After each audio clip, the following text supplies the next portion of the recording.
tous, c'est DTTJV, et prêt à jouer et documenter les pires jeux, anciens comme récents. Si je vous demande de me citer un jeu populaire en 2007, vous me citerez probablement Portal du studio Valve, Super Mario Galaxy développé par Nintendo, Assassin's Creed par le studio Ubisoft, ou encore Lego Star Wars, la saga complète de Traveler's Tales. Le fait que 2007 fut une année chargée en excellents jeux, et que si l'on voulait se faire une place dans le paysage vidéoludique, c'était comme se retrouver au milieu d'un troupeau de taureaux qui serait prêt à charger au moindre faux pas. Mais il existe un jeu qui a su se distinguer. Loin d'être un jeu révolutionnaire, il a su se distinguer et se créer une franchise. Ce jeu, c'est Final Fantasy. Final Fantasy est un jeu développé par le studio Melesta Games, un studio d'origine biélorusse. Il s'agit même du premier jeu du studio. Melesta Games s'inspira d'un jeu du nom de Chicken Chase, sorti en juin de la même année. Dans Chicken Chase, le joueur vit dans une ferme où les poules pondent des œufs et des soupes. Money.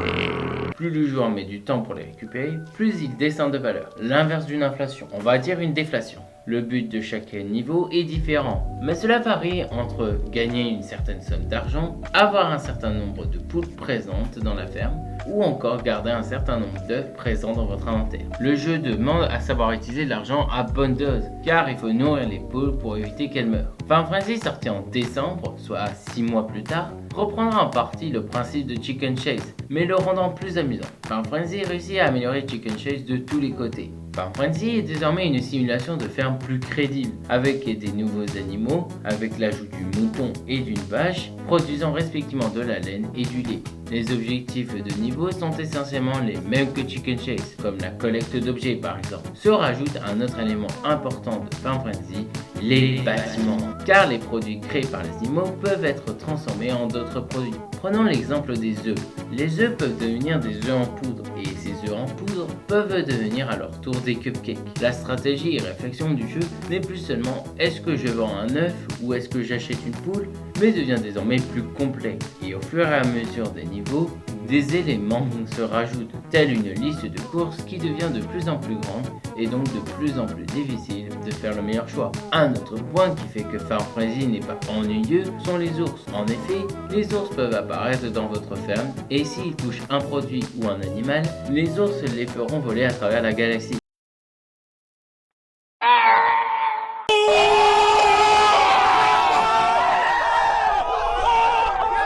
Pour s'en débarrasser, le joueur doit cliquer plusieurs fois sur l'ours pour les emprisonner dans une cage. Le joueur peut s'en débarrasser en le vendant dans le camion, tout comme les autres produits, et en retirer de l'argent, ou bien le laisser s'enfuir. Pour finir, un dernier changement majeur est l'inventaire, qui joue désormais un plus grand rôle, car vous pouvez stocker un certain nombre de choses.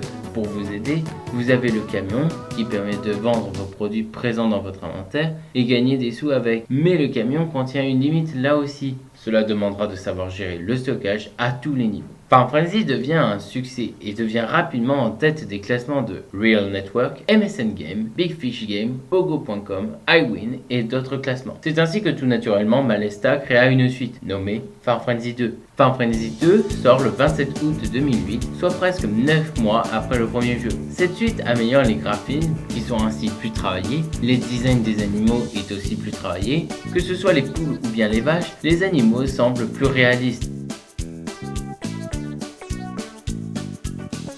Les bâtiments sont mieux en termes de design, le mouton laisse place à des cochons permettant de faire de la viande et ajoute de l'autruche permettant de faire différents accessoires de mode à partir de ses plumes. Majeur, il s'agit de l'avion. L'avion permet en échange de sous d'obtenir des produits inobtenables autrement. Si l'on reprend l'exemple de nos œufs peuvent devenir des œufs en poudre. Ces œufs en poudre deviennent des petits pains qui, avec de la farine commandable dans l'avion, deviennent des gâteaux. Le jeu est plus long avec désormais 90 niveaux à battre. En comparaison, le premier en avait 48. Deux animaux sont présents pour aider le joueur. Le chien permettant d'empêcher les ours de ravager la ferme et les chats permettant de collecter les produits lorsque vous êtes submergé de tous les côtés. Enfin, le jeu dispose d'un autre mode de jeu, le mode infini, qui vous permet, comme son nom le laisse indiquer, jouer ainsi à l'infini, avec une génération de défis pseudo-aléatoire. Réussir ce défi donne des étoiles, permettant d'augmenter la puissance et rapidité des bâtiments. Final Fantasy 2 marche encore mieux que le premier, ce qui lui a permis de gagner l'année suivante le prix du High Parenting Media en 2009, tandis que le premier jeu gagne la même année le prix du meilleur jeu occasionnel de 2008. Melesta remit le couvert avec Final Fantasy Pizza Party en janvier 2009, soit 4 mois de développement, nous permettant de créer des pizzas. Ce jeu est plus difficile de par le fait que le jeu demande plus de combinaisons de produits que le jeu précédent. 6 mois plus tard, juillet 2009, Melesta sort Final Fantasy 3. Il s'agit du premier jeu avec une histoire. Notre héroïne, Scarlett, voyage dans 5 fermes différentes à travers le monde et tente de devenir présidente du syndicat des agriculteurs en gagnant les votes des personnes qu'elle aide. Le jeu est séparé en 5 mondes. Chaque monde dispose de sa propre musique, ses propres animaux et ses propres objets. Suite après Final Fantasy 3, Melesta eut une idée de génie marketing qui a dû ressembler à cela. Les gars, on a designé 5 mondes pour Final Fantasy 3. Ouais, et si on prenait le monde de l'Amérique par exemple, et que l'on fait un jeu uniquement sur ce monde? Un monde égale un jeu entier uniquement avec ce monde. On change juste les niveaux, mais les graphismes restent les mêmes. Ah, ok. Ainsi, Melesta a enchaîné les Final Fantasy. En effet, on a eu Final Fantasy American Pie en novembre 2009, Final Fantasy Ice Age en décembre 2009, Final Fantasy Russian Roulette en avril 2010, Final Fantasy Madagascar en août 2010. Heureusement, quelques jeux se distinguent, car ils ont fini par adapter tous les mondes. Donc ils ont dû créer d'autres mondes, comme Final Fantasy Gone Fishing en septembre 2010 ou encore Final Fantasy Ancient Rome en février 2011. Malheureusement, Robert, le bon agent marketing, a un frère jumeau, Bobert, qui lui à l'inverse propose des mauvaises idées. Les gars, je remplace temporairement mon frère. Ok, dis-nous qu'est-ce que l'on peut faire pour plaire. Quel monde ou époque voulez-vous que l'on... Vous savez ce qui marche en ce moment? Des tile matching games. Mais nous on fait des jeux de simulation de ferme. Vous êtes sûr que... Vous me remercierez, je vous le promets. Ainsi, en juin 2011, est sorti Crop Buster, qui n'a pas réussi à atteindre le public de Final Fantasy. Melesta repartit alors dans la formule qui a fait ses preuves, avec le plus ambitieux de tous, Final Fantasy Viking Heroes. En septembre 2011, ce jeu contient 172 niveaux, soit le plus long de tous. En 2013, précisément en juillet 2013, Melesta sort Final Fantasy 4. Il s'agit du premier jeu de Final Fantasy qui change le moteur de jeu. Et le résultat est...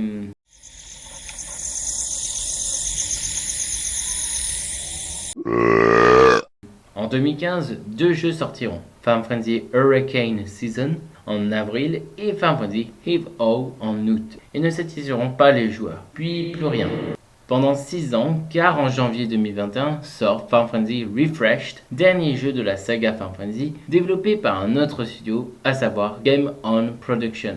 Et c'est ainsi que se termine l'aventure de Final Fantasy. Aujourd'hui, on va jouer à Final Fantasy Animal Country sur Nintendo DS, sorti 2 ans et 1 mois après Final Fantasy 2, soit le 28 septembre 2010. Il s'agit du seul jeu Final Fantasy sur DS.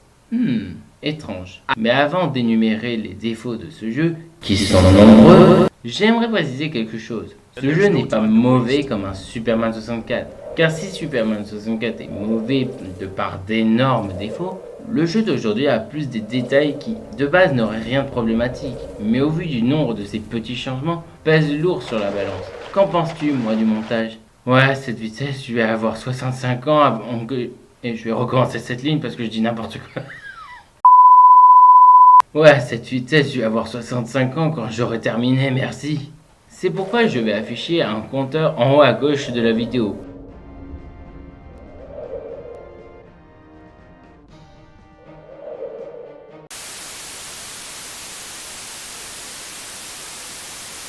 Allô? Est-ce que quelqu'un m'entend?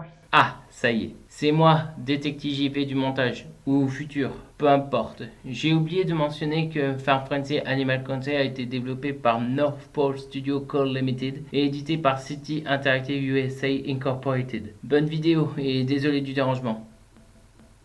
Comment je fais pour sortir de là, moi? Sur ce, c'est parti. Lancez le compteur! Pourquoi avoir changé le titre du jeu? C'est un portage de Final Fantasy 2 et non un jeu créé spécifiquement pour la DS. Mais dû à ce changement de titre, le jeu bénéficie d'une nouvelle font, police d'écriture pour les non-connaisseurs, qui est minuscule. On s'inspire des meilleurs. Les graphismes sont beaucoup plus pixelisés que la version PC. Regardez-moi ces poules entre les deux versions, PC et DS. Les animations sont moins fluides, car manquant de différents frames, les rendant moins naturels.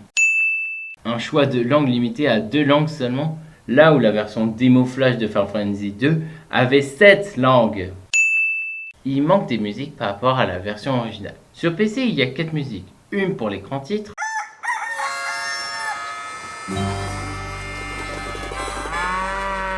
une pour la carte des niveaux et niveaux en général,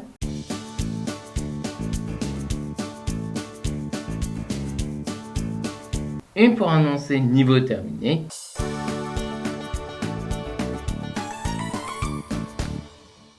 et une pour annoncer au joueur qu'il a gagné un trophée. Achievement en sort.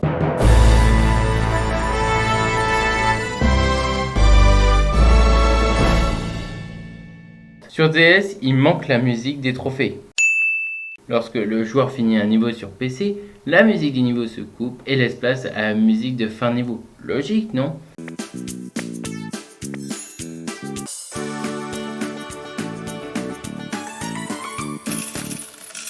Sur DS, la musique ne se coupe pas, et donc tu as 2 musiques en même temps.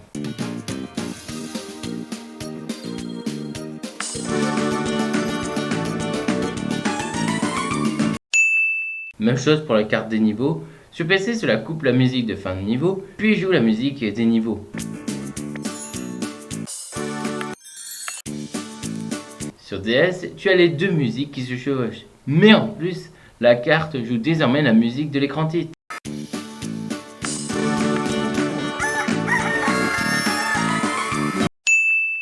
Le jeu l'a constamment dès qu'il y a un peu trop de choses qui se passent à l'écran. Mettre les guillemets sur trop de choses.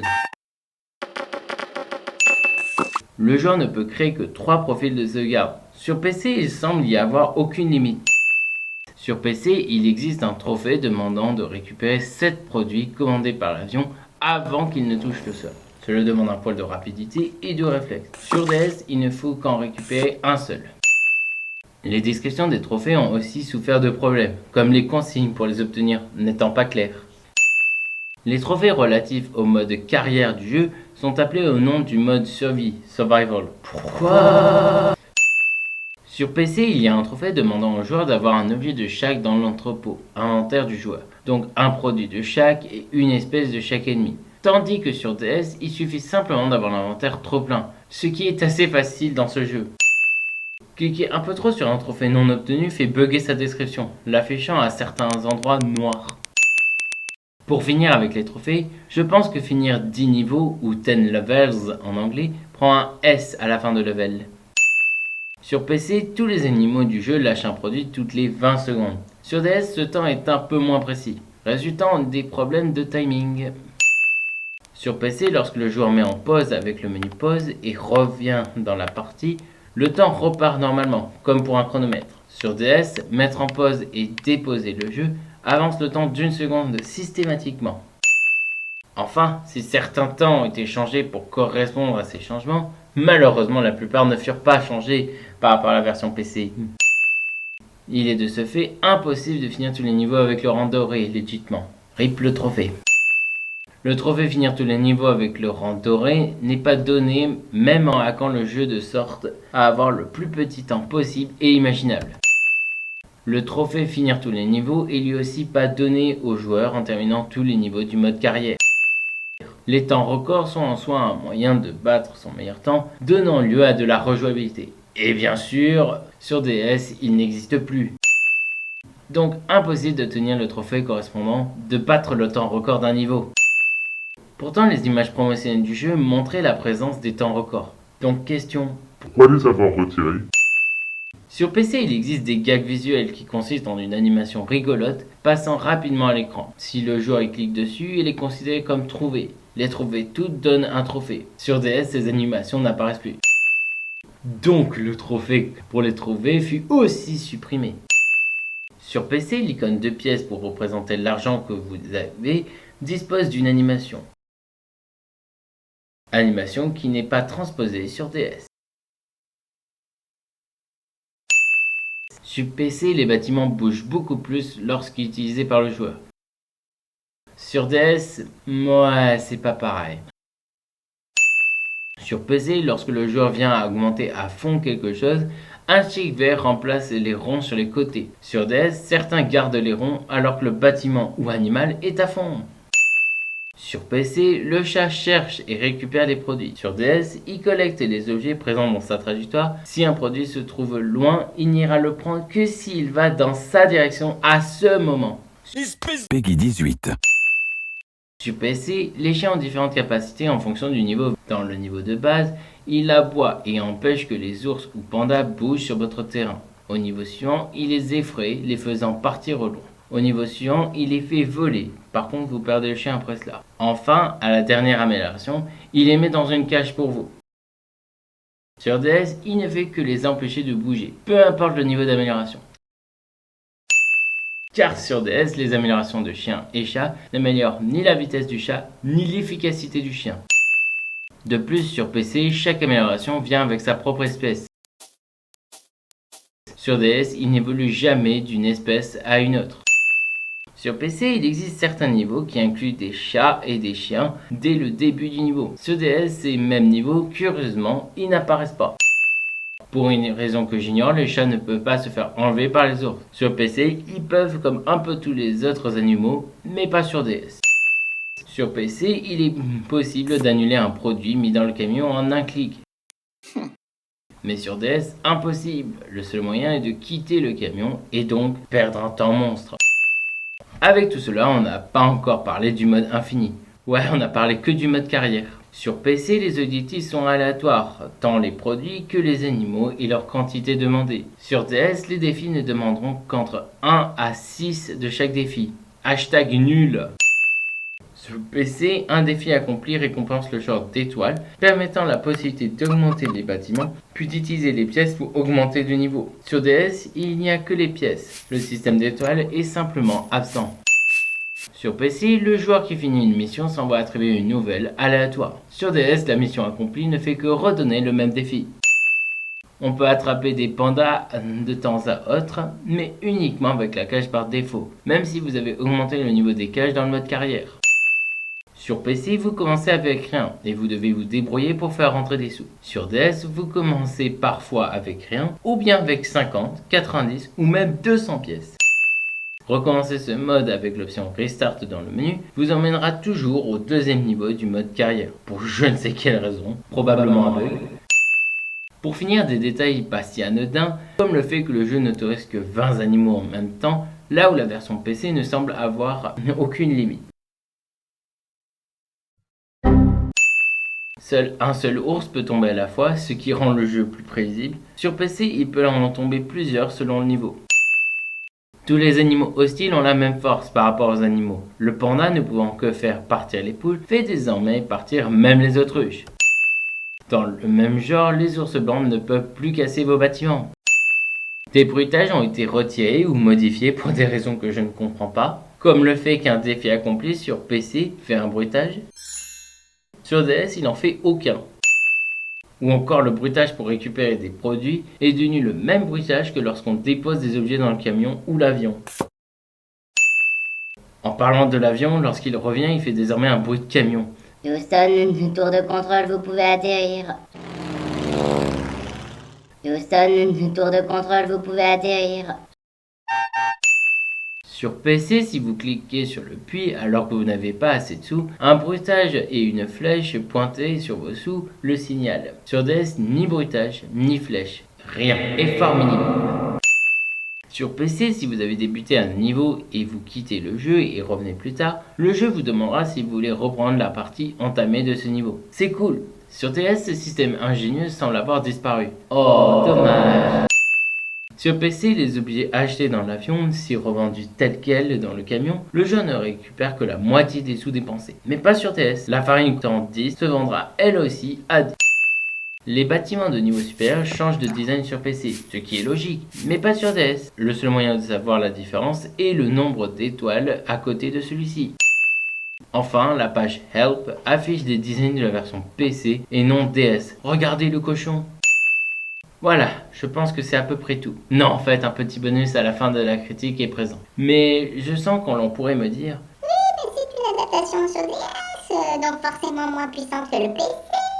Oui, peut-être, mais je ne crois pas. Car les cartouches de Nintendo DS peuvent contenir dans cette minuscule cartouche entre 8 et 512 MHz. Et premier point, Final Fantasy 2 sur PC est un jeu pas bien lourd. En effet, le poids de tous les aimants le constituant est ridicule. Sortez vos calculatrices. Nous avons l'exécutable pesant 3,55 mégaoctets, un fichier de texte pesant 1 kilooctet, deux fichiers servant d'extension à l'application pesant 836 kilooctets, un fichier .pack contenant tous les éléments du jeu, comprenant le code du jeu, les différents sprites, etc., pesant 33,8 mégaoctets, enfin un autre fichier .pack relatif à la traduction du jeu pesant 813 kilooctets, pour un grand total de roulement de tambour 39 mégaoctets le jeu entier. Donc la DS peut largement adapter Final Fantasy 2. De plus, deuxième point, je citerai qu'au même moment, Game Freak, le studio derrière Pokémon, nous sortait alors Pokémon Black et Pokémon White. Deux jeux qui je pense sont bien plus lourds, avec un monde ouvert à disposition du joueur et qui doit garder en mémoire seulement 649 Pokémon, avec différentes attaques, stats, évolutions, sprites, animations et j'en passe. Enfin, troisièmement, j'aimerais rappeler qu'ils ont eu 2 ans et 1 mois pour créer un portage. Et certes, créer un jeu demande des efforts conséquents. Mais c'est un portage, pas un nouveau jeu créé à partir de rien. Et même si c'était le cas, il y a des exemples qui montrent des jeux excellents développés en de temps records. Ok, voici une autre compilation de jeux connus, cultes ou bien excellents qui ont eu un temps de développement étonnamment court.